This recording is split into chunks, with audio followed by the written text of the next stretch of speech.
de tardor.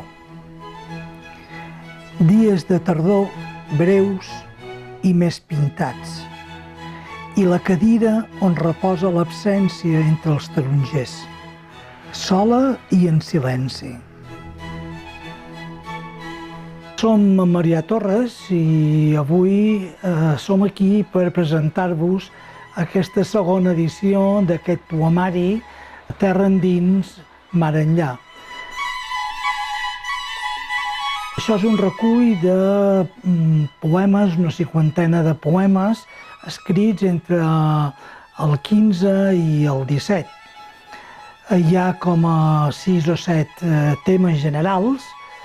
Podem dir que el tema principal, que és el primer, que es diu Mar enllà, agafa poemes inspirats en l'amor i el desamor, perquè en la vida no sempre l'amor és favorable, també hi ha moments de desamor que és bo deixar-los escrits en forma de poema, penso jo.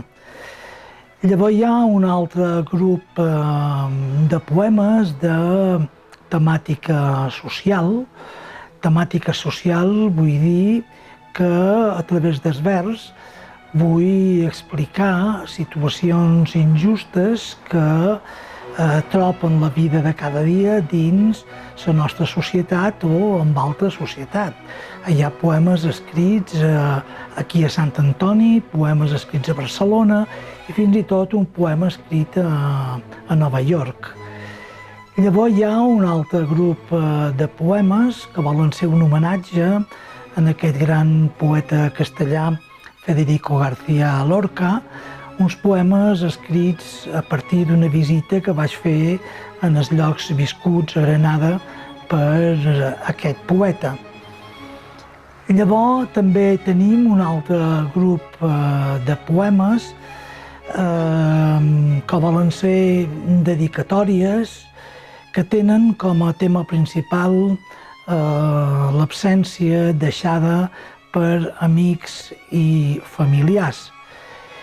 I en contacte molt estretament lligat amb aquest tema tenim també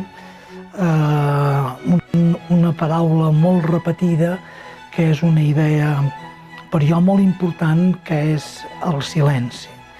El silenci crec que cada vegada és més important per viure la vida amb felicitat. Per jo, parlar de silenci no és buscar moments de tristor, sinó tot el contrari, trobar-se amb un mateix per poder conviure amb altres persones que ja no hi són, i per tant són moments positius, plens de felicitat.